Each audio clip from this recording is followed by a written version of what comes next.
కొన్ని సంగతులు దేవుని యొక్క గ్రంథంలో నుంచి ధ్యానం చేసుకుందాం. ద్వితీయోపదేశకాండం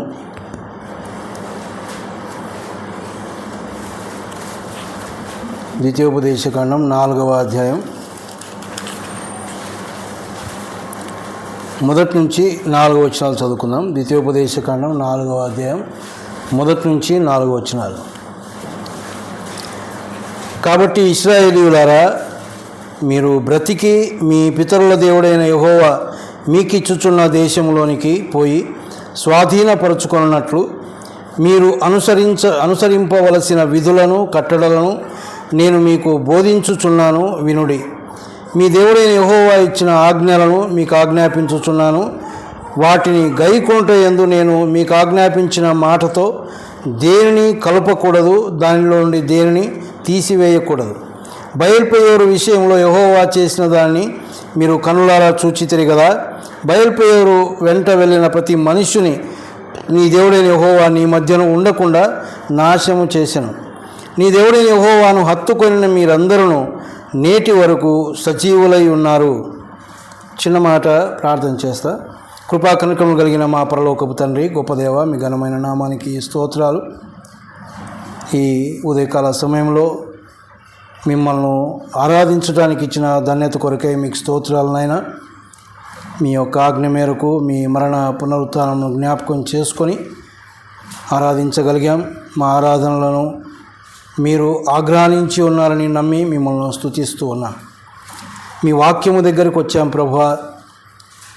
మీరిచ్చిన తలంపు మేరకు, ఆలోచన మేరకు మీ గ్రంథంలో నుంచి కొన్ని వచనాలు చదువుకున్నాం.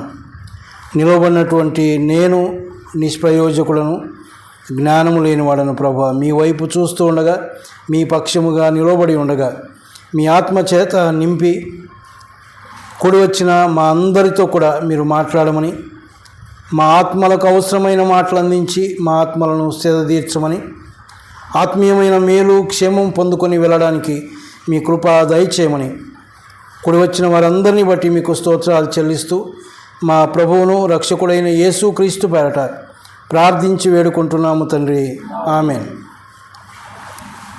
ప్రియమైన వాళ్ళారా, దేవుని యొక్క గ్రంథంలో నుంచి 4 వచనాలు మనం చదువుకున్నాం. కానీ అందులో కేవలం ఒక 3 సంగతులు మాత్రమే నేను జ్ఞాపకం చేయాలని ఇష్టపడతాను. దేవుడు ఇచ్చినటువంటి ఆలోచన మేరకు, తలంపు మేరకు కొన్ని సంగతులు మనం ధ్యానం చేసుకుందాం. మరి ద్వితీయోపదేశకాండము అంటే రెండవసారి ఉపదేశించబడినటువంటిది. రెండవసారి మోషే దేవుని యొక్క ప్రజలైనటువంటి ఇశ్రాయేలులకు ఉపదేశిస్తున్నటువంటి సంగతులుగా మనం ఎరిగి ఉన్నాం. ఆది కాండం నుంచి ద్వితీయోపదేశకాండం వరకు ఉన్న 5 కాండములు మోషే రచించాడు, మోషే వ్రాసాడు అన్న సంగతులు కూడా మనం ఎరిగినటువంటి సంగతులే. అయితే వీటికంటే ముందుగా మనం చదువుకుంటే, లేకపోతే వారు ఐగుప్తు దేశం నుంచి మరి విడిపించబడి వారు వస్తూ ఉండగా మార్గమధ్యంలో జరిగిన సంగతులు మనం కొన్ని జ్ఞాపకం చేసుకున్నప్పుడు, ఇక్కడ ఎందుకు మరి మోషే వారికి రెండవసారి ఈ మాటలు చెబుతూ ఉన్నాడో మనకు అర్థమవుతుంది. మొదటి వచనంలో ఏమన్నాడంటే, కాబట్టి ఇశ్రాయేలులారా అన్నాడు. కాబట్టి అంటే దానికి ముందు ఏదో జరిగింది. కాబట్టి ఇశ్రాయేలులారా అని వారికి బోధ చేస్తూ ఉన్నాడు. మీరు బ్రతికి మీ పితరుల దేవుడైన యెహోవా మీకిచ్చుచున్న దేశంలోనికి పోయి స్వాధీనపరచుకొనున్నట్లు అన్నాడు. మీరు బ్రతికి దేవుడు వాగ్దానం చేసినటువంటి వాగ్దాన దేశమైనటువంటి కనానులో మీరు ప్రవేశించాలంటే ఏమి చేయాలో కొన్ని సంగతులు వారికి బోధ చేస్తూ ఉన్నాడు. ఆ బోధ చేయడానికి గల కారణం ఏంటి అంటే, ఆ యొక్క అరణ్యంలో వారు వస్తూ ఉండగా వారు చేసినటువంటి కార్యాలు ఎన్నో ఉన్నాయి. మరి మధ్య కూడికల్లో గురువారం పూట సంఖ్యాకాండంలో నుంచే మనం ధ్యానం చేస్తూ ఉన్నాం. అరణ్యములో జరిగినటువంటి సంగతులుగా సంఖ్యాకాండంలో మనం చూస్తాం. ఆ అరణ్యములో వారు దేవుణ్ణి ఎంతగా విసిగించారో, ఆయన మీద ఎంతగా సనిగారో, ఆయనకు విరోధముగా ఎన్ని కార్యాలు చేశారో మనకు కనబడుతుంది. వారి యొక్క ప్రయాణం కనానుకు ప్రయాణం చేస్తూ ఉన్నారు. దేవుడు వాగ్దానం చేసినటువంటి పాలు తేనెలు ప్రవహించే కనాను దేశానికి ప్రయాణం చేస్తూ ఉన్నారు. కానీ ఆ మధ్యలో వారు దేవుని మీదనే సనిగినటువంటి సంగతులు మనం చూస్తాం. అవిధేయులైనటువంటి సంగతులు మనం చూస్తాం. అది నేటి మనకు, విశ్వాసమైనటువంటి మనకు అది ఒక సాదృశ్యంగా, ఒక హెచ్చరికగా ఉంది. ఈనాడు మనం కూడా దేవుడు మనకు ఇచ్చినటువంటి పరలోక రాజ్యంలో ప్రవేశించడానికి ప్రయాణిస్తూ ఉన్నాం. విశ్వాస యాత్రలో మనం ఉన్నాం. ఈ ప్రయాణంలో మనం ఉంటూ ఉండగా మనము కూడా ఎన్నోసార్లు ఆయనకు విరోధమైన కార్యాలు చేస్తూ ఉన్నాం. ఆయన విషయంలో సనుగుతూ ఉన్నాం, గొనుగుతూ ఉన్నాం. కొన్నిసార్లు మనం అనుకుంటాం ఆయన ఎప్పుడు గొనుక్కున్నామని. ఇక్కడ చూస్తే వారు చాలాసార్లు మోషే అహరోనుల మీద సనుక్కున్నారు. అంటే దేవుని పిల్లల మీద సనుక్కోవడం కూడా అది ఆయన మీద సనుక్కోవడమే. కాబట్టి ఈ యొక్క మార్గమధ్యంలో మన పరిస్థితులు కూడా చాలాసార్లు ఇలాగే ఉన్నాయి. అందుకే జరిగినటువంటి పరిస్థితులు ఏంటి అంటే చాలామంది మధ్యలో రాలిపోయారని మనం చూస్తాం. ఐగుప్తు దేశంలో నుంచి ప్రయాణమైనప్పుడు వారి గురించి వారి యొక్క సంఖ్య వ్రాయబడింది ఏంటంటే 6 లక్షల కాల్బలము అని. అంటే నడవగలిగినటువంటి వారు మాత్రమే 6 లక్షల మంది ఉన్నారు. మొత్తానికి దాదాపుగా 20 లక్షల మంది అని మనం చూస్తాం. సంఖ్యాకాండానికి వచ్చేసరికి సంఖ్యాకాండంలో 2 సార్లు వారి యొక్క సంఖ్యను దేవుడు లెక్కించాడు. వారి మోషే అహరోనులు లెక్కించారు. మొదటి లెక్కింపు మొదటి అధ్యాయంలో మనం చూస్తే అక్కడ 6 లక్షల సంగతి మనం చూస్తాం. 6 లక్షల ఎంతమంది ఉన్నారంటే చూడండి, మొదటి అధ్యాయం 46వ వచనంలో లెక్కింపబడి 6,03,570 మంది అయిరి అని. 6 లక్షల కాల్బలం అని అక్కడ చూస్తాం. కానీ ఇక్కడికి వచ్చేసరికి ఒక లెక్క ఇస్తూ ఉన్నాడు. వీరు ఎవరు అంటే మరి అందరితో కలిపి కాదు, కానీ సేనగా వెళ్ళు వారందరినీ అని పై వచనాల్లో మనం చూస్తాం. 38, 39 వచనాల్లో చూస్తే సేనగా వెళ్ళు వారందరినీ, దాంట్లో కూడా మరి ఒక ప్రాయం కలిగినటువంటి వారిని చూస్తూ ఉన్నాం. అలాగా వారు 6 లక్షల మంది ఉన్నారు. అందరినీ చేరిస్తే 20 లక్షల మంది బయలుదేరారు. మధ్యలో సనుగు గొనుగు వలన మధ్యలోనే రాలిపోయారు. 26వ అధ్యాయంలో మరొకసారి లెక్కించినప్పుడు ఆ లెక్క ఎవరిది అంటే ఆ రాలిపోయిన తర్వాత ఆ మొదటి నుంచి ఎవరైతే వచ్చారో వారి యొక్క సంతానం ఎవరైతే ఉన్నారో వారి లెక్కింపును మనం చూస్తాం. దాదాపుగా ఇంకా కనానుకు ప్రవేశించక ముందు ఆ లెక్కను దేవుడు మరి మోషే లెక్కించినట్టుగా మనం చూస్తాం. ఎందుకు మరి ఇవన్నీ అంటే ఈ మార్గమధ్యంలో జరిగినటువంటి సంగతుల్లో ఒక ప్రాధాన్యమైనటువంటి సంగతి మనం చూస్తే మోషే అహరోనుల విషయంలో జరిగినటువంటి సంగతి మనం చదువుకున్నప్పుడు చూడండి, సంఖ్యాకాండం 20వ అధ్యాయం మొదటి నుంచి కొన్ని వచనాలు నేను చదువుతాను. మొదటి నుంచి దాదాపుగా 12-13 వచనాలు మనం చదువుకుందాం. మొదటి నెల యందు ఇశ్రాయేలీయుల సర్వ సమాజము సీను అరణ్యమునకు రాగా ప్రజలు కాదేశులో దిగిరి. అక్కడ మిరియాము చనిపోయి పాతి పెట్టబడెను. ఆ సమాజమునకు నీళ్లు లేకపోయినందున వారు మోషే అహరోనులకు విరోధముగా పోగైరి. జనులు మోషేతో వాదించుచు, అయ్యో మా సహోదరులు యెహోవా ఎదుట చనిపోయినప్పుడు మేమును చనిపోయినడల ఎంతో మేలు. అయితే మేమును మా పశువులను ఇక్కడ చనిపోనట్లు ఈ అరణ్యంలోనికి యెహోవా సమాజములు మీరు ఎలా తెచ్చితిరి? ఈ కాని చోటికి మమ్ము తెచ్చుటకు ఐగుప్తుల నుండి మమ్మల్ని ఎలా రప్పించితిరి? ఈ స్థలములో గింజలు లేవు, అంజూరాలు లేవు, ద్రాక్షలు లేవు, దానిమ్మలు లేవు, త్రాగుటకు నీళ్ళే లేవనిది. అప్పుడు మోషే అహరోనులు సమాజం ఎటు నుండి ప్రత్యక్షపు గుడారం యొక్క ద్వారములోనికి వెళ్ళి సాగిలపడగా యెహోవా మహిమ వారికి కనబడెను. అంతటా యెహోవా మోషేకిలాగున సెలవిచ్చెను, నీవు నీ కర్రను తీసుకొని నీవును నీ సహోదరుడైన అహరోనును ఈ సమాజమును పోగు చేసి వారి కన్నుల ఎదుట ఆ బండతో మాటలాడుము, అది నీళ్లనిచ్చును. నీవు వారి కొరకు నీళ్లను బండలో నుండి రప్పించి సమాజమునకును వారి పశువులకును త్రాగుటకెమ్ము.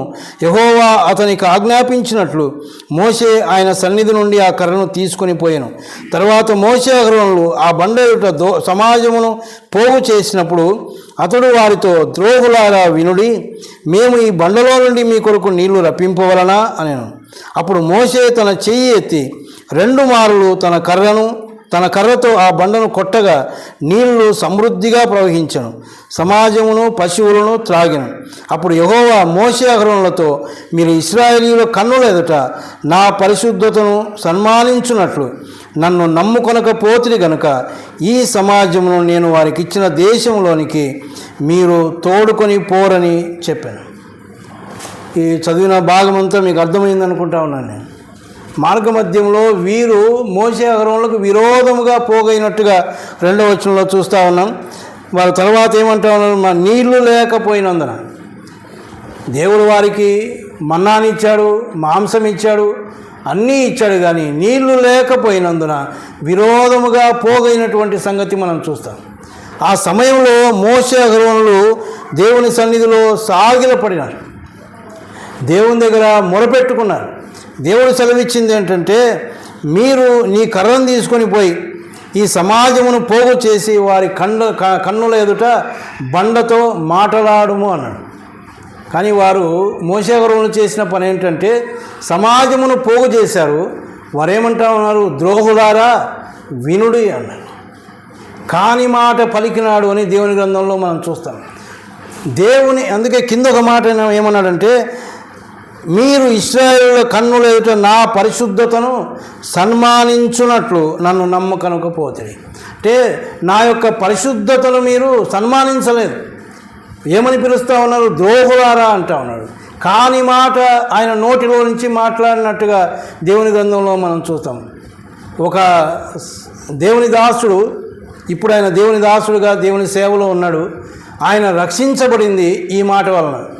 అంటే మోషే ద్రోహులారా అన్నందుకు మోషేను దేవుడు వాగ్దత్త దేశంలోనికి ప్రవేశించలేదు అన్నప్పుడు ఆయన కనిపించింది కేవలము ద్రోహులారా అంటేనే ఆయన ఆ యొక్క దేశంలో ప్రవేశించకపోతే ఇంకా నా యొక్క జీవితం ఎంత భయంకరమైంది, నా నోటి మాటలు ఎంత దుర్మార్గమైన మాటలు, నేను ఎన్ని చెడు కార్యాలు నేను కలిగి ఉన్నాను, నేను ఇంకెక్కడ పరలోక రాజ్యానికి పోతాను అని అప్పుడు ఆయన ప్రభువును ఎరిగి ప్రభువునందు విశ్వాసం ఉంచి నేడు సేవలో సాగుతూ ఉన్నాడు.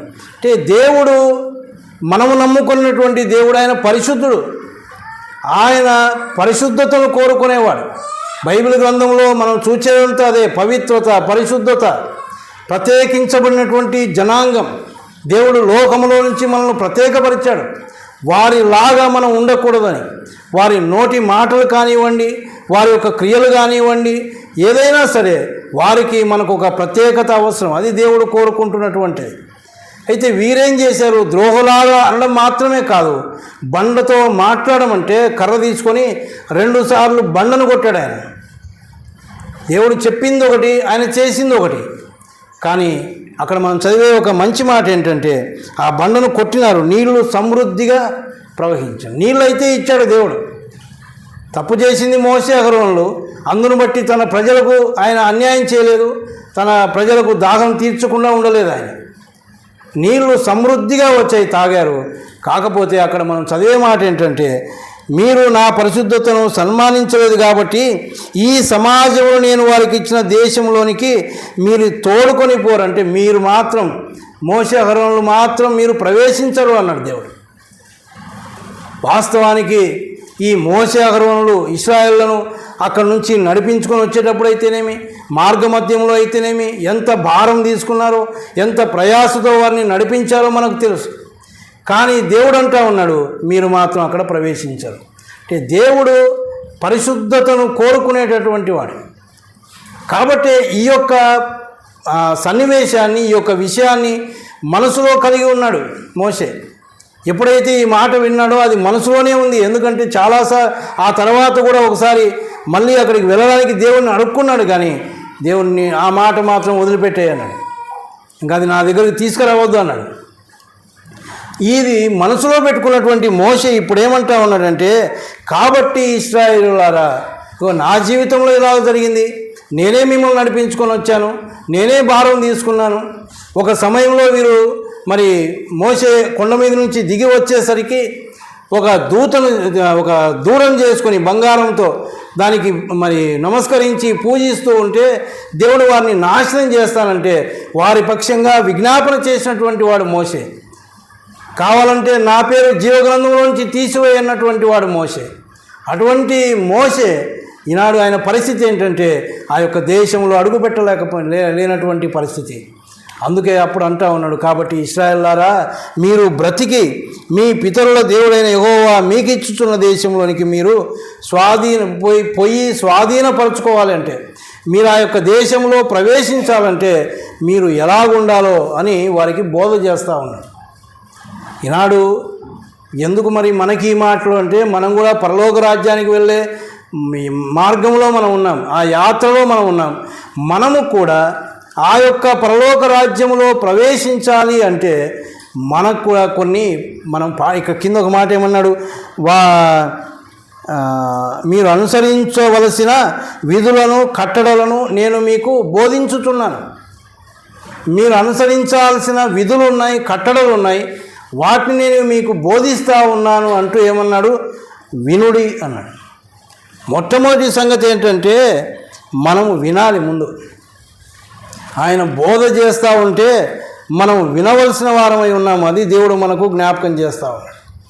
చాలాసార్లు దేవుని యొక్క వాక్యం వినబడుతూ ఉండగా ఎంతమంది వింటూ ఉన్నామో మనకు తెలియదు, ఎంతమంది ఆలకిస్తూ ఉన్నామో మనకే తెలుసు. ఇప్పుడు ఇంత కష్టపడి వాక్యం చెప్పిన తర్వాత వచ్చే వారం మళ్ళీ అడిగినామనుకోండి, మనకు గుర్తుండదు. కొన్నిసార్లు రేపు అడిగితే కూడా గుర్తుండదు. అది మన మానవుని యొక్క పరిస్థితి. కానీ అందుకోసమే ఎలాగ వినాలి అనే సంగతిని మనం ఆలోచన చేయాలి.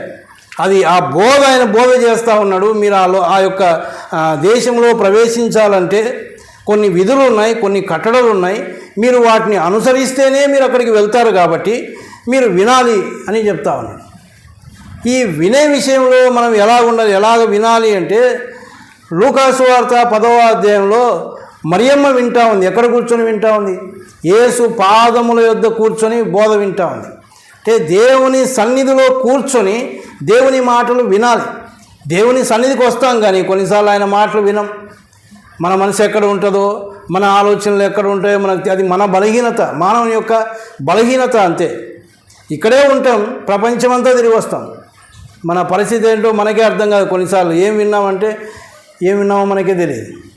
కానీ ఆమె కూర్చొని ఎంత బాగా వింటా ఉందంటే, మా మరియమ్మ మార్త లోపల పని చేసుకుంటా ఇదిగో విస్తారమైన పనులు పెట్టుకొని, ఏం ప్రభువా మరియమ్మ నాకు తోడు రాలేదే అంటే కూడా పట్టించుకునే స్థితిలో లేదామె. అంత జాగ్రత్తగా చెవులు పెట్టి వింటా ఉంది. ఆయన చెప్పే మాటలను బహుజాగ్రత్తగా వింటున్నట్టుగా మనం చూస్తూ ఉన్నాం. కాబట్టి ప్రియమైన వాళ్ళారా, ఆయన మాటలు వినాలి, ఆయన పాదముల దగ్గర కూర్చొని వినాలి. ఇంకొక మాట మనం చూస్తే ద్వితీయోపదేశకాండం 28వ అధ్యాయం మొదటి వచనాన్ని మనం చదివితే, 28వ అధ్యాయం మొదటి వచనంలో, నీవు నీ దేవుడైన యెహోవా మాట శ్రద్ధగా విని అన్నాడు. దేవుని యొక్క మాటలు శ్రద్ధగా వినాలి.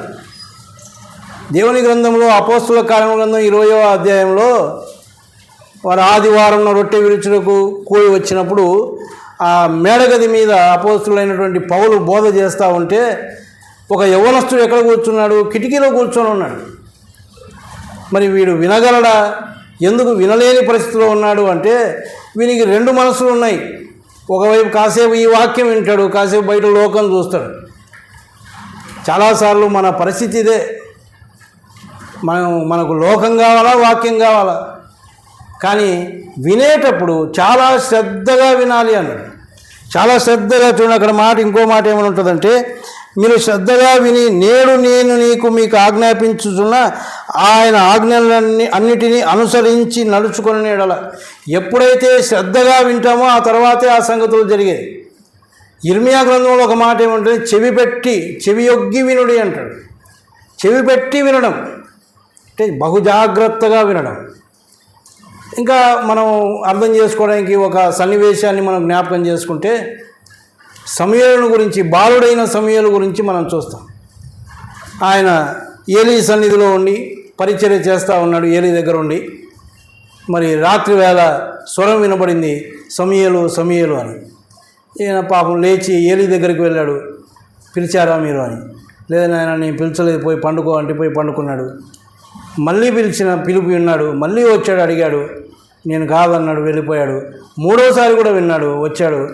ఏలీ అన్నాడు నేను పిలిచలేదని. అప్పుడు ఏలీకి అర్థమైంది ఈ దేవుడు మాట్లాడుతూ ఉన్నట్టున్నాడని. ఈసారికి నా స్వరం వినబడితే ఏమని చెప్పమన్నాడు, ఇదిగో నీ దాసుడు ఆలకించుచున్నాడు, సెలవేమో అని. ఇప్పుడు సమూయేలు పరిస్థితి ఎలాగుంటుందో ఆలోచన చేద్దాం. 3 సార్లు వినబడింది, దానికి ఏం ఉత్తరం ఇవ్వలేదు. పాపం తెలియదు నాకు, ఏలీ పిలిచాడు అనుకున్నాడు. ఇప్పుడు చెవియొగ్గి వింటూ ఉంటాడు. ఎప్పుడు పిలుస్తాడో దేవుడు పిలిచాడంట. అప్పుడు నేను లెక్క పెట్టలేదు. దేవుడు పిలిస్తే నేను లెక్క పెట్టలేదే, నేను అర్థం చేసుకోలేకపోయానే అని ఇప్పుడు ఎంత జాగ్రత్తగా వింటూ ఉన్నాడంటే ఎప్పుడు పిలుస్తాడా నా ప్రభు, ఎప్పుడు పిలుస్తాడా నా దేవుడు అని ఆ స్వరం కోసం కనిపెట్టుకొని ఉన్నాడు. అప్పుడు సమూయేలుని పిలవగానే వెంటనే ఉత్తరం ఇస్తూ ఉన్నాడు. అది వినడం, చెవియొగ్గి వినడం, చెవి పెట్టి వినడం, శ్రద్ధగా వినడం అంటే అది. ఈ విధంగా దేవుని వాక్యాన్ని మనం వినగలుగుతూ ఉన్నామా? ఆయన కట్టడలు, ఆయన విధులు ఆయన బోధిస్తూ ఉండగా మనము ఆ యొక్క పరలోక రాజ్యం నమ్ముకున్నాం, రక్షించబడ్డాం, మంచిదే. కానీ మనం ఎలాగ ప్రవేశించాలో మనం తెలుసుకోవాలి. ఈ మార్గంలో శత్రువు అయినటువంటి సాతాను అనేక విధమైనటువంటి తంత్రముల ద్వారా మన యొక్క విశ్వాసపు జీవితంలో నుంచి మనల్ని తప్పించడానికి వాడు ప్రయత్నం చేస్తూ ఉండగా వాడిని ఎలాగ ఎదుర్కోవాలో, ఈ మార్గంలో ఎలాగ నడుచుకోవాలో ఆయన బోధిస్తూ ఉండగా మనము శ్రద్ధగా వినవలసిన వారమై ఉన్నాం. మొట్టమొదటి సంగతి అది. మనం ఆ లోకంలో, ఆ పరలోక రాజ్యంలో ప్రవేశించాలంటే ఆయన బోధన మనం వినాలి, ఆయన మాటలు వినాలి. చాలాసార్లు మనం ఎంతవరకు వింటూ ఉన్నామో మనం కూడా లెక్కలేని వారంగా ఉన్నాం. ఎప్పుడైనా బాధపడ్డామా, అయ్యో నేను నా దేవుని మాట వినకపోతేనే అన్న మాటలు అని ఎప్పుడైనా బాధపడ్డామా మన జీవితంలో? అంటే మనం వినింటే కదా బాధపడడానికి. ముందు అవి మన చెవులోకి పోతే అప్పుడు మనకు బాధ అవుతుంది. ఈ రక్షణ అనుభవాన్ని గురించి కూడా మాట్లాడేటప్పుడు నేను జ్ఞాపకం చేసేది ఏంటంటే, పేతురు ప్రసంగం చేశాడు. అపోస్తల కార్యముల గ్రంథం 2వ అధ్యాయంలో ఆయన ప్రసంగం చేసినప్పుడు మీరు సిలువ వేసిన ఈ యేసునే అని ఆయన ప్రసంగం చేస్తూ ఉంటే వారు మనసులో నొచ్చుకొని అనే మాట మనం చూస్తాం. ఎందుకు వారి మనసులో నొచ్చుకున్నారు? వారి మనసులో కార్యం జరిగింది అంటే దేవుని యొక్క మాటలు వారు శ్రద్ధగా విన్నారు. యేసు ప్రభు యొక్క సంగతులన్నీ శ్రద్ధగా విన్నారు.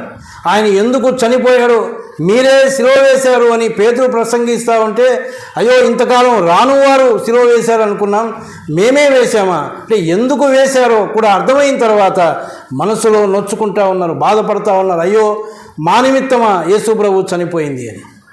ఈ నొచ్చుకోవడం లేక మనసులో కార్యం జరగాలి అంటే దేవుని యొక్క వాక్యాన్ని మనసు పెట్టి వినాలి, శ్రద్ధగా వినాలి. ఇది మనం కాలక్షేపం చేసుకునే స్థలం కాదు. ఇది మనం వచ్చిందే దేవుని సన్నిధికి వచ్చిందే ఆయన మాటలు వినడానికి. ఇంతే మనం రావడానికి గల కారణం అది. ఆయన ఆరాధించడానికి వచ్చాం, ఆయన మాటలు వినడానికి వచ్చాం. కాబట్టి ఆ కార్యాలే జరగాలి తప్ప ఇంకోటి జరగడానికి వీలు లేదు. కాబట్టి మొట్టమొదటిగా వినాలి. రెండవ సంగతిగా మనం చూస్తే అక్కడ ఏమన్నాడంటే ద్వితీయోపదేశకాండం 4వ అధ్యాయం 2వ వచనంలో, నీ దేవుడైన యెహోవా ఇచ్చిన ఆజ్ఞలను మీకు ఆజ్ఞాపించుచున్నాను, వాటిని గైకొనుటయందు నేను మీకు ఆజ్ఞాపించిన మాటతో దేనిని కలపకూడదు, దానిలోని దేనిని గైకొనాలి అన్నాడు. అంటే అనుసరించాలి. వినడం ఎంత ప్రాముఖ్యమో దాని ప్రకారం నడుచుకోవడం అంతకంటే ప్రాముఖ్యం. చాలామంది వింటాం కానీ దాని ప్రకారం నడుచుకోం, దానివలన ప్రయోజనం లేదు. మీరు ఆ యొక్క ఆజ్ఞలను మీకు ఆజ్ఞాపిస్తూ ఉన్నాను కానీ వాటిని గైకొనుట యందు అన్నాడు. అక్కడ కూడా ఇందాక ఉన్న 28వ అధ్యాయంలో కూడా మనం అదే చదువుకున్నాం. మీరు శ్రద్ధగా విని నేడు నేను నీకు ఆజ్ఞాపించుచున్న ఆయన ఆజ్ఞలన్నిటినీ అనుసరించి నడుచుకొని నేడల. ఎన్ని అనుసరించి నడుచుకోవాలి? ఆయన ఆజ్ఞలు అన్నిటినీ, ఎన్ని మాటలు ఆయన చెప్తా ఉన్నాడో వాటన్నిటినీ మనం అనుసరించి నడుచుకోవాలని దేవుడు మనకు జ్ఞాపకం చేస్తా ఉన్నాడు. మార్క్స్ వార్త 10వ అధ్యాయంలో ఒక వ్యక్తి దేవుని యేసు ప్రభు దగ్గరకు వచ్చాడు. నిత్య జీవమునకు వారసుని కావాలంటే నేను ఏమి చేయాలి అని ప్రశ్నించినాడు. అందుకు ఆయన ఏమన్నాడంటే, నువ్వు ధర్మశాస్త్రం ఎరుగుదు కదా. చూడండి, మార్క్స్ వార్త 10వ అధ్యాయం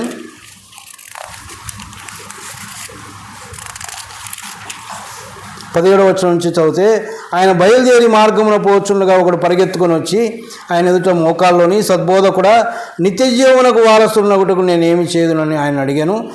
యేసు, నన్ను సత్పురుషుడని ఎలా చెప్పుచున్నావు? దేవుడు ఒక్కడే కానీ మరి ఎవరు సత్పురుషుడు కాడు. నరహత్య చేయవద్దు, వ్యభిచరింపవద్దు, దొంగిలవద్దు, అబద్ధ సాక్ష్యం పలకవద్దు, మోసపుచ్చవద్దు, నీ తల్లిదండ్రులను సన్మానింపుమను ఆజ్ఞలు నీకు తెలియను కదా అని అతనితో చెప్పాను. అందుకు అతడు, బోధకుడా, బాల్యము నుండి ఇవన్నీ అనుసరించుచునే ఉంటినని చెప్పాను. నిత్య జీవానికి వారసుడు కావాలంటే నువ్వు ఆజ్ఞలన్నీ పాటించాలి అన్నాడు ఆయన. అన్నీ పాటించాలని కొన్ని చెప్తే అప్పుడు ఏమన్నాడు ఆయన, నేను బాల్యం నుండి ఇవన్నీ అనుసరిస్తూ ఉన్నాను, బాల్యం నుంచి నేను వింటా ఉన్నాను అనలేదు ఆయన, నేను అనుసరిస్తూ ఉన్నాను అన్నాడు. చాలా శ్రేష్టమైనటువంటి మాట. ఈయన గురించి మరి ఒక సువార్తికుడు మరి ఒక సువార్తలో యవ్వనస్తుడని మనం చూస్తాం. యవ్వన దశలో ఉండి దేవుని యొక్క ఆజ్ఞలను అన్నిటినీ అనుసరిస్తూ ఉన్నాను అని చెప్పగలిగాడంటే ఎంత ధన్యుడండి. అన్నీ అనుసరిస్తూ ఉన్నాను ప్రభు అన్నాడు. కానీ యేసు ప్రభు ఏమన్నాడు? అయితే నీకొకటి కొదువగా ఉంది అన్నాడు. అంటే అసంపూర్ణత దేవుడు ఒప్పుకునేవాడు కాదు. ఆజ్ఞలన్నిటినీ అనుసరించి నడుచుకుంటేనే పరలోక రాజ్యం. అందుకే ఇంకొక మాట ఏమన్నాడు అక్కడ చూడండి, 4వ అధ్యాయం, ద్వితీయోపదేశకాండం 4వ అధ్యాయంలో, వాటిని గైకొంట యందు నేను మీకు ఆజ్ఞాపించిన మాటతో దేనిని కలపకూడదు, దేనిని తీసివేయకూడదు. మనం కలుపుతాం, తీసేస్తాం కదా. అంటే మనకు అనుగుణంగా మార్చుకుంటాం దేవుని వాక్యాన్ని. మనకు ఎంత ఎట్లుంటే మనకు మంచిదో అట్టే మార్చుకుంటాం దేవుని వాక్యాన్ని. ఏమన్నా కొడుకలన్నిటికీ రావాలన్నా ఒకరోజు వస్తే సరిపోతుంది కదా. ఏమన్నా ప్రతి ఆదివారం రావాలన్నా ఎప్పుడో ఒకసారి నెలకోసారి వస్తే సరిపోతుంది కదా. దేవుడు అలాంటి మాటలు ఎక్కడ చెప్పలేదు. అపోస్తుల కార్యముల గ్రంథం 2వ అధ్యాయం 42వ వచనమే ఒక విశ్వాసికి మూల స్తంభాలు లాంటివి. అపోస్తుల బోధ, సహవాసం, రొట్టె విరుచుట, ప్రార్థనలో ఎడతెగక ఉండమన్నాడు. ఎప్పుడు ఉండాలి, ఎల్లప్పుడూ మనకు బోధ ఉండాలి, ఎల్లప్పుడూ సహవాసం ఉండాలి, ఎల్లప్పుడూ రొట్టె విరచాలి, ఎల్లప్పుడూ ప్రార్థన చేయాలి. ఇది దేవుడు కోరుకునేది. ఇందులో మనకు సామాన్యంగా ఒకటి మాత్రం ఖచ్చితంగా ఉంటుంది కదా, ఒంటి కాలు కలిగినటువంటి వాళ్ళం మనం. ప్రార్థన చేసే అనుభవం అందరికీ ఉంది. అందరం ప్రార్థన, అది కూడా వ్యక్తిగతంగా ప్రార్థన చేసుకుంటాం. మందిరానికి వచ్చి ప్రార్థన చేసే అనుభవాలు కూడా తక్కువే. వ్యక్తిగతంగా మాత్రం ప్రార్థన చేసుకుంటాం. ఎందుకంటే భయం, ఏం జరుగుతుందో, దేవుని ప్రార్థన చేసుకోకపోతే ఏమవుతుందో. పొద్దున్న లేస్తేనే ఖచ్చితంగా మోకాళ్ళు వంగుతాం క్రైస్తవ కుటుంబాల్లో. అదొక అలవాటు మనకంతే. అది కూడా లేనటువంటి వాళ్ళని మనం ఏం చెప్పలేం. కొంతమందికి ఇంకా లేని అలవాటు ఏంటంటే కనీసం పొద్దున తిండి కాడ, మధ్యాహ్నం భోజనం కాడ, రాత్రి భోజనం కాడ కూడా ప్రార్థన చేసుకుంటున్నారో లేదో నాకు తెలియదు. క్రైస్తవ కుటుంబాల్లో ఇది ఉంటే చాలా విచారకరం. ప్రియమైన వాళ్ళారా, ఈ ఒంటికాలు జీవితం మనకు సరిపోదు. అపోస్తుల బోధ ఉండాలి, సహవాసం ఉండాలి, రొట్టె విరుచుట, వీటన్నిటిలో ఇది దేవుని యొక్క ఆజ్ఞ. మరి ఎంతవరకు పాటిస్తూ ఉన్నాం? మనం పరలోక రాజ్యంలో ప్రవేశించాలి అంటే బోధ మనకు అవసరం, సహవాసం అవసరం, రొట్టె విరుచుట అవసరం, ప్రార్థన అవసరం.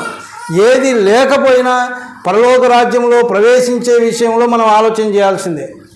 రక్షించుకున్నాడు ఒక విశ్వాసి ఖచ్చితంగా ఇవి కలిగి ఉండాలి, అవి అనుసరించి నడుచుకోవాలి అన్నాడు. నేను బాల్యం నుంచి చేస్తూ ఉన్నాను, బాల్యం నుంచి అనుసరిస్తూ ఉన్నానంటే ఆయన అంటా ఉన్నాడు నీకు ఒకటి కొదువుగా ఉంది. మరి ఏది కొదువుగా ఉందో మనమే ఆలోచన చేయాలి. మందిరానికి లేక దేవుని సన్నిధికి వచ్చిన ప్రతిసారి మనం బోధను జాగ్రత్తగా శ్రద్ధగా వింటే ఖచ్చితంగా దేవుడు ఒక్క మాట చేతనైనా మనం దర్శిస్తాడు. మరి మనల్ని హెచ్చరిస్తాడు. ఆ మాటను తీసుకొని మనం సరి చేసుకోగలుగుతా ఉన్నామా? ఆలోచన చేసుకుందాం మనమే.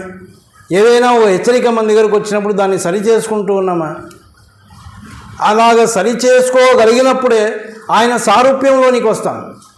ఒక శిల్పకారుడు ఒక శిల్పాన్ని చెక్కేటప్పుడు ఆ యొక్క మరి శిల్పాన్ని ఆయన చెక్కాలనుకున్నాడో ఆ సారూప్యం వచ్చేంత వరకు చెక్కుతూనే ఉంటాడు. ఎక్కడైనా ఒక్క చోట ఆయనకు కొంచెం సరిగా లేదనిపిస్తే మళ్ళీ పోతాడు, మళ్ళీ అక్కడ చెక్కుతాడు, ఉలి పెడతాడు, సుత్తి తీసుకొని కొడతాడు. మనం కూడా ఆయన సారూప్యంలోనికి రావాలి. అప్పుడే ఆయన దగ్గరికి మనకు ప్రవేశం దొరుకుతుంది. ఆయన సారూప్యంలోనికి రావాలంటే మనం ఇలాంటి దెబ్బలు ఎన్ని తినాలో మనం నిజంగా మనమే ఆలోచన చేద్దాం. ఈ మధ్యాహ్న కాలపు వేళ యేసు ప్రభు మధ్యాకాశంలోనికి వస్తే ఎదుర్కోవడానికి మనం సిద్ధంగా ఉన్నాము. గుండెల మీద చేసుకొని చెప్పుకోగలమా అంటే కొంచెం భయమే కదా, భయపడతాం మనం. ఎందుకు? ఆ భక్తి జీవితం మనలో లేదు. దేవునితో సరి అయినటువంటి సంబంధం మనకు లేదు. దేవుని సన్నిధికి రావడంలో మాత్రమే కాదు, ఆయన విషయంలో భక్తి కలిగి జీవించే విషయంలో కూడా మనం చాలా కొరతపడి ఉన్నాం. భక్తి జీవితం అనేది విశ్వాసికి చాలా ప్రాధాన్యమైనటువంటిది. భక్తిని గురించి యాకోబు పత్రికలో యాకోబు ఏమంటాడంటే ఇహలోక మాలిన్యం అంటకుండా చూసుకోవడమే భక్తి అన్నాడు. భక్తి అంటే ఏదో మందిరానికి వచ్చి కూర్చోవడం వెళ్ళిపోవడం కాదు. ఇహలోకంలో ఉన్నటువంటి మాలిన్యం, చెడుతనం మనకు అంటుకోకుండా మనం చూసుకోవాలంటే ఎంత జాగ్రత్తగా ఉండాలి. ప్రేమైన వాళ్ళారా, ఈ లూకా సువార్తలోని 1వ అధ్యాయంలో జకరియా ఎలిజబెతులు ఉన్నారు. వారు ఎల్లప్పుడూ మరి భయభక్తులు కలిగి దేవునికి ప్రార్థించేవారు అని వారి గురించి చదువుతాను. మరి అక్కడ రాయబడిన కొన్ని మాటలు ఏంటంటే హేరోదు దినములలో అని మనం చదువుతాం. ఆ దినాలు ఎలాంటివి అంటే చాలా భయంకరమైనటువంటి దినాలు. హేరోదు రాజు మంచివాడు కాదు. తర్వాత ఆనాడు మరి దేవునికి వీరు ప్రార్థిస్తున్నారు కానీ, ధూపం వేస్తూ ఉన్నారు కానీ దేవుని యొక్క ప్రత్యక్షత లేనటువంటి దినాలు. ఆయన కనబడడం లేదు. దాదాపుగా 400 సంవత్సరాలు వారికి ఏమీ లేవు. అటువంటి సమయంలో వారు ప్రార్థన చేస్తూ ఉన్నారు. మరి ఒక సంగతి ఏంటంటే వారు బహువృద్ధులుగా ఉన్నారు. బహుకాలం గడిచిన వృద్ధులు అని చదువుతాం. వారు దేనికోసం ప్రార్థన చేస్తూ ఉన్నారు? కుమారుని కోసం ప్రార్థన, సంతానం కోసం ప్రార్థన చేస్తూ ఉన్నారు. అంటే ప్రార్థన చేస్తూ ఉన్నారు, ప్రార్థనకు జవాబు లేని పరిస్థితి. ప్రార్థన చేస్తూ ఉన్నారు, ప్రార్థనకు జవాబు లేదు. కానీ బహుకాలం గడిచిన వృద్ధులైనా ప్రార్థన మాత్రం మానలేదు. ఇది భక్తి జీవితం. మనం అడిగింది వెంటనే అని ఇస్తేనే మనం ప్రార్థించడం కాదు. కొన్నిసార్లు దేవుడు మనకు ఉత్తరం ఇవ్వడు. దానికి అనేక కారణాలు ఉంటాయి. మరి మనం ప్రార్థన చేస్తూ పరిస్థితులు ఎలా ఉన్నా, చుట్టూ పరిస్థితులు బాగలేకపోయినా మన యొక్క భక్తి జీవితాన్ని మనం కాపాడుకోవాలి. ఉదయకాలం ఆరాధనలో లోతుల గురించి చదువుకున్నాం. ఆ దుర్మార్గుల మధ్యలో ఉన్నాడు. వారి యొక్క అవినీతి క్రియలు చూస్తూ ఉన్నాడు. మనసులో నొచ్చుకుంటున్నాడు కానీ తనను తాను కాపాడుకుంటూ ఉన్నాడు. ఎందుకంటే దేవుని యొక్క గ్రంథంలో ఆయన గురించి నీతిమంతుడు అని రాయబడింది. నోహు గురించి కూడా మనం చూస్తాం. మరి లోకమంతా చెడిపోయింది, కానీ ఆయన మాత్రం దేవుని దృష్టిలో నీతిమంతుడుగా కనబడుతూ ఉన్నాడంటే తన్ను తాను కాపాడుకుంటూ ఉన్నాడు. అదే భక్తి జీవితం. లోకంలో పరిస్థితులు ఎలా ఉన్నా, ఎంత చెడిపోయినా మనల్ని మనం కాపాడుకోవాలి. పరలోక రాజ్యంలో ప్రవేశించాలంటే మనకి ఇది అవసరమని దేవుడు మనకు జ్ఞాపకం చేస్తూ ఉన్నాడు. కాబట్టి ప్రియమైన వాళ్ళారా, మనము ఆ యొక్క రాజ్యంలో ప్రవేశించాలి అంటే మొదట ఆయన బోధన మనం జాగ్రత్తగా శ్రద్ధగా వినాలి. రెండవది ఆయన ఆజ్ఞలు అన్నిటినీ కూడా మనం అనుసరించి నడచాలి. ఇప్పుడు మనమే ప్రశ్న వేసుకుందాం. ఈ మాటలను బట్టి మనం ఎంతమంది పరలోక రాజ్యంలో ప్రవేశిస్తాము? చాలామంది రాలిపోయారు. మధ్యలో చాలామంది రాలిపోయారు. అందులో ఎంతమంది భక్తిపరులు అని చెప్పుకున్నారో మనకు తెలియదు. మా అంత భక్తిపరుడు లేడు అని ఎంతమంది చెప్పుకున్నారో తెలియదు. అందుకే యేసు ప్రభు అన్నాడు, ప్రభువా ప్రభు అని పిలిచే ప్రతివాడు పరలోక రాజ్యంలో ప్రవేశించడు. నా తండ్రి చిత్త ప్రకారం చేసేవాడే, ఆయన ఇష్ట ప్రకారం చేసేవాడే పరలోక రాజ్యంలో ప్రవేశిస్తాడు. కానీ ఎంత ప్రార్థనలు చేసినా, ఇంకా మనం ఎంత గొప్పలు చెప్పుకున్నా పరలోక రాజ్యంలో ప్రవేశించాం. ఆయన ఇచ్చిన రక్షణను కాపాడుకుంటూ మనం భయముతో భక్తితో ఈ లోకంలో జీవిస్తే, ఆయన మాటలను శ్రద్ధగా విని వాటిని అనుసరించి నడుచుకుంటే అందులో ప్రవేశిస్తాం. కానీ లేకపోతే ప్రవేశించే అవకాశాలు లేవు. అందుకు చివరిదిగా ఒక మాట చూద్దాం. చూడండి, ద్వితీయోపదేశకాండం 4వ అధ్యాయంలోనే చివరిగా ఆయన ఏమన్నాడంటే 4వ వచనంలో, మీ దేవుడైన యెహోవాను హత్తుకొనిన మీరందరూ నేటి వరకు సజీవులై ఉన్నారు. మొదటిది వినాలి, రెండవది గైకొనాలి, మూడవది ఏం చేయాలి? హత్తుకోవాలి. ఈ హత్తుకోవడం అనేది దేవుని యొక్క వాక్యానికి హత్తుకోవాలి, దేవునితో కూడా హత్తుకోవాలి. హత్తుకున్నప్పుడు ఇంకేమవుతుంది? అయిపోయింది. ఇంకా యేసు ప్రభువును మనం హత్తుకున్నామంటే ఆయన ఎక్కడికి పోతే అక్కడికే పోతాం. ఆయన వెళ్ళదాని చోటుకి ఆయన వెళ్ళడు. కాబట్టి ఆయన వెళ్ళే చోటికి ఆయన హత్తుకొని మనం జీవించాలి. హనోకు దేవునితో నడిచినవాడు అని మనం చూస్తాం. ఆయన నడుస్తూ ఉండగా ఆయన కొనిపోయాడు. దేవునితో మనం నడవాలి, హత్తుకొని జీవించాలి. దేవుని యొక్క వాక్యమును మనం హత్తుకొని జీవించాలి అని కూడా దేవుడు మనకు జ్ఞాపకం చేస్తూ ఉన్నాడు. చూడండి, ద్వితీయోపదేశకాండం 11వ అధ్యాయం 22వ వచనం. 11వ అధ్యాయం 22వ వచనం. మీరు మీ దేవుడైన యెహోవాను ప్రేమించి ఆయన మార్గములన్నిటిలోనూ నడుచుచు ఆయనను హత్తుకొని మీరు చేయవలనని నేను మీకు ఆజ్ఞాపించు ఈ అన్నిటినీ అనుసరించి జాగ్రత్తగా నడుచుకొనవలను. ఆయన మార్గములన్నిటిలోనూ నడుచుచు ఆయనను హత్తుకొని అండి. దేవుణ్ణి ప్రేమించాలి, ఆయన అన్నిట్లోనూ నడుస్తూ ఉండాలి, ఆయన్ను హత్తుకోవాలి. ఎప్పుడైతే మరి ఆయన్ను ప్రేమిస్తామో, ఆ మార్గంలో నడుస్తూ ఉండమో, ఆయన్ను హత్తుకొని జీవించడం అంటే అదే అని మనకు అర్థమవుతుంది. ఆయన్ను ప్రేమించాలి. నన్ను ప్రేమించిన వాడు నా ఆజ్ఞలు గైకొను అన్నాడు. దేవుణ్ణి ప్రేమిస్తూ ఉన్నామంటే ఆజ్ఞలు గైకుంటాం. ఆ ఆజ్ఞలను అనుసరించి నడుచుకునేవాడు దేవుని రాజ్యంలో ప్రవేశిస్తాడు. కాబట్టి వాటిని హత్తుకొని మనం జీవించాలి. మరి ఎలా హత్తుకోవాలి అంటే పూర్ణ హృదయంతో. యెహోషువ గ్రంథం 22వ అధ్యాయం 5వ వచనంలో యెహోషువ పలికిన మాటలు కూడా మనం చూస్తాం. యెహోషువ గ్రంథం 22వ అధ్యాయం 5వ వచనం. అయితే మీ పూర్ణ హృదయంతోనూ మీ పూర్ణ ఆత్మతోనూ మీ దేవుడైన యెహోవాను ప్రేమించుచు ఆయన మార్గములన్నిటిలో నడుచుకొనొచ్చు, ఆయన ఆజ్ఞలను గైకొనొచ్చు, ఆయనను హత్తుకొని ఆయనను సేవించుచు అని మనం చూస్తాం కదా. ఆయన హత్తుకొని ఏం చేయాలి? ఆయనను ప్రేమించాలి, ఆయన మార్గములతో నడుచుకోవాలి, ఆయన ఆజ్ఞలు గైకొనాలి, ఆయనను సేవించుచు మనం హత్తుకొని జీవించాలి. అది దేవుడు కోరుకుంటున్నటువంటిది. ఎప్పుడైతే అలాగ మనం జీవిస్తామో అప్పుడే పరలోక రాజ్యంలో మనం ప్రవేశిస్తామని దేవుడు మనకు జ్ఞాపకం చేస్తాం. యోహాను సువార్త 15వ అధ్యాయంలో నా యందు నిలిచి ఉండుడి, మీ యందు నేనును నిలిచి ఉన్నాను. ఆయనలో అంటి కట్టబడి మనం ఉండాలి. అది ఒక విశ్వాస యొక్క జీవితం. ఆయనకు అంటుకొని మనం జీవించాలి. ఆయన యందు ఉంటేనే మనం ఫలిస్తాం. ఆయన యందు ఉంటేనే ఒక దినం ఆయనను మనం ఎదుర్కొంటాం. కాబట్టి ప్రియమైన వాళ్ళారా, ఈ ఉదయకాల సమయంలో రక్షించబడినటువంటి మనకు, దేవుని నమ్మినటువంటి ప్రియమైనటువంటి మనకు దేవుడు జ్ఞాపకం చేసేది ఏంటంటే, మనకు దేవుడు వాగ్దానం చేసినటువంటి పరలోక రాజ్యంలో మనం ప్రవేశించాలి అంటే మనం అనుసరించవలసిన విధులు, కట్టడలు ఉన్నాయి. వాటిని మనం అనుసరించకుండా, వాటిని గైకొనకుండా మనం పరలోక రాజ్యంలో ప్రవేశించడం అసాధ్యము అని దేవుడు జ్ఞాపకం చేస్తాం. మన ఇష్టానుసారంగా మనం జీవిస్తూ పరలోక రాజ్యానికి పోతాములే అనుకుంటే చాలా కష్టం. మనం అనుకుంటూ ఉండాల్సిందే పోతానులే అని. కానీ ఎప్పుడు బయటపడింది? 10 మంది కన్యకలే, కానీ 10 మంది ఎదురు చూస్తూ ఉన్నారు పెళ్లి కుమారుని కోసం.